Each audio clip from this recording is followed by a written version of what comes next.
ಶೇಖರ್ ಅಂತೇಳಿ. ನಾನು ಚಿತ್ರದುರ್ಗ ಲೋಕಸಭಾ ಕ್ಷೇತ್ರದ JDS ಅಭ್ಯರ್ಥಿಯಾಗಿರ್ತೇನೆ.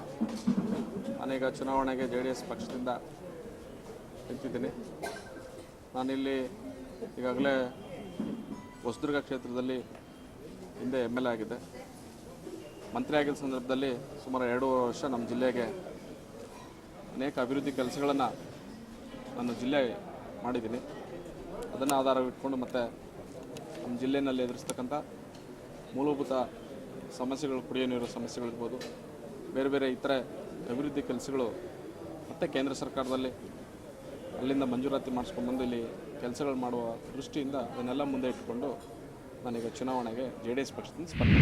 ಸರ್, ಮಹಿಳೆಯರಿಗೆ ಸೇಫ್ಟಿಗೋಸ್ಕರ ಈಗಾಗಲೇ ಸರ್ಕಾರದಲ್ಲಿ ಒತ್ತಡ ತೊಗೊಂಬಂದು ಅವ್ರಿಗೇನೀಗ ಒಂದು ಕಾನೂನು ಸುವ್ಯವಸ್ಥೆಯನ್ನು ಕಾಪಾಡ್ತಕ್ಕಂಥ ಕೆಲಸ ಮತ್ತು ಈಗಾಗಲೇ ಮಹಿಳಾ ಬಿಲ್ಲು ಕೇಂದ್ರದಲ್ಲಿ ಲೋಕಸಭೆಯಲ್ಲಿ ಬರುವಂಥ ಸಂದರ್ಭದಲ್ಲಿ ಅದನ್ನು ಕೂಡ ಪಾಸ್ ಮಾಡಲಿಕ್ಕೆ ನಾವು ಒತ್ತಾಯವನ್ನು ಕೂಡ ಮಾಡ್ತೇವೆ.